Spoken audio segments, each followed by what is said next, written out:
आदाब, नमस्कार, सत श्री अकाल, जय हिंद। दोस्तों, आज एक छोटी-सी खबर ने हमें मजबूर कर दिया कि हम उस पर कुछ बात करें। देखा जाए तो कोई बहुत बड़ी खबर भी नहीं है, बहुत अहमियत भी नहीं रखती। अगर ध्यान से देखा जाए तो अहमियत भी रखती है, बात भी रखती है, वज़न भी रखती है, अगर देखा जाए तो। खबर यूँ हुई कि कल हिमाचल प्रदेश में वहाँ का जनरल बजट पेश किया गया। वहाँ के जो वज़ीर आला यानी चीफ मिनिस्टर साहब, वहाँ के वज़ीर खज़ाना भी हैं, फाइनेंस मिनिस्टर भी हैं, सुक्खू साहब, उन्होंने बजट पेश किया। हम बजट पर कोई तासुरात नहीं करेंगे, बजट पर कोई कमेंट नहीं करेंगे। तो फिर आप हैरान होंगे कि ये किस बात पर बात करेंगे हम। बजट पेश करने के लिए जब वो अपना ऑफ़िशियल रेज़िडेंस से विधानसभा की ओर गए, तकरीबन 1.5-2 किलोमीटर का रास्ता पड़ता है। हिमाचल में क्योंकि पहाड़ी एरिया है शिमला, तो थोड़ा-सा वक़्त ज़्यादा लग जाता है, क्योंकि मोड़ काफ़ी आते हैं। वो अपनी पर्सनल आल्टो कार में गए। मैं फिर कह रहा हूँ, फिर दोहरा रहा हूँ, सुक्खू साहब, वहाँ के वज़ीर आला यानी चीफ मिनिस्टर, बजट पेश करने के लिए स्टेट का अपनी निजी कार, पर्सनल कार में गए, जो उन्होंने आज से 5-6 साल पहले ली थी आल्टो। तकरीबन ये भी कहा जाता है कि जब भी सुक्खू साहब विधानसभा अटेंड करने जाते हैं, तो अपनी निजी कार में ही जाते हैं। उनके साथ ना कोई एम्बुलेंस होती है, ना कोई फायर ब्रिगेड होती है, ना कोई सिक्योरिटी का काफ़िला होता है, ना रोड ब्लॉक की जाती हैं, ना किसी को तकलीफ होती है। अकेली आल्टो और एक पीसीआर पीछे चलती है बस। ये सुक्खू साहब का काफ़िला है एक चीफ मिनिस्टर का। हिमाचल हमारी नेबरिंग स्टेट है पंजाब की। इसकी खुशबू, इस बात की महक, काश पंजाब की कट्टर ईमानदार सरकार को पहुँच जाए तो क्या बात है।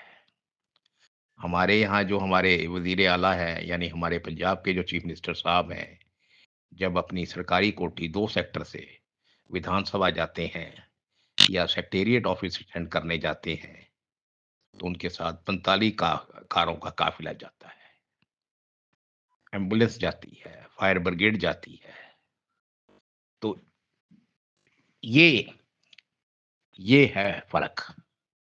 ये है एक सही मायने में आम आदमी। दिखाने के लिए नहीं, कहने के लिए नहीं, 45 कारों का काफ़िला एक आम आदमी के साथ। है ना कमाल की बात? बात यहीं ख़त्म नहीं होती। अभी वहाँ आम आम आदमी पार्टी यानी झूठ पार्टी के जो कन्वीनर हैं, नेशनल कन्वीनर साहब होशियारपुर आए थे। बहुत चर्चा हुई इस बात की। हारे हुए हैं, एमएलए भी नहीं है इस वक़्त, कोई कॉन्स्टिट्यूशनल पोस्ट नहीं है, सिर्फ़ पार्टी के कन्वीनर हैं। होशियारपुर उन्होंने किसी मेडिटेशन सेंटर में जाना था, तो चंडीगढ़ एयरपोर्ट से वहाँ तक 50 गाड़ियों का काफ़िला उनके साथ गया। और जिस जंगल में वो मेडिटेशन सेंटर था, वहाँ तकरीबन 200 सिक्योरिटी वालों की ड्यूटी लगी 10 दिन के लिए। तो ये है हमारा पंजाब और ये है हिमाचल। फ़र्क तो बहुत पड़ता है साहब, अगर देखा जाए तो। बहुत फ़र्क पड़ता है। स्टेट्स, नेशन गप्पों से नहीं बनते, नारों से नहीं बनते, झूठे वादों से नहीं बनते। कुछ करना पड़ता है। और सुक्खू साहब की एक बात और मैं करता चलूँ, क्योंकि अच्छाई मेरे वालिद कहा करते थे, जो अच्छी बात हो उसको अच्छा कहना चाहिए बेटे। मैं अच्छाई कहने में, अच्छी बात कहने में नहीं डरता, चाहे मेरा सर ही कोई कलम ना कर दे, मैं उससे भी नहीं परवाह करता। सुक्खू साहब जब सरकार बनाई, उन्होंने कांग्रेस की सरकार बनी 2 साल पहले, तो इन्होंने भी 250 यूनिट फ्री बिजली अनाउंस कर दी, दे भी दी थी। जैसे पंजाब में 300 यूनिट है हर एक को, इन्होंने भी 250 यूनिट हर एक को कर दी थी। यानी 2 महीने में 500 यूनिट। 1 साल वो सिलसिला चलता रहा, तब सुक्खू साहब और उसकी सरकार ने, उनके वज़ीरों ने ये महसूस किया इससे तो स्टेट उजड़ जाएगी, इससे तो बर्बाद हो जाएगा हिमाचल। आगे हिमाचल के पास वैसे ही रिसोर्सेज़ कम हैं, तो इससे तो हम बिल्कुल हिमाचल को बर्बाद कर देंगे। उन्होंने हिम्मत दिखाई, उस रूल को उन्होंने अमेंड किया।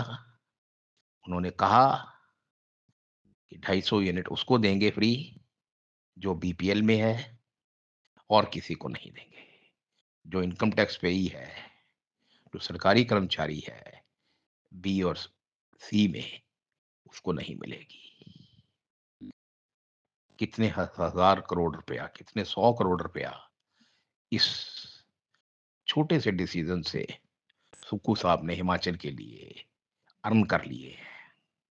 और कमाल की बात यह है कि इस बात को सबने ठीक समझा।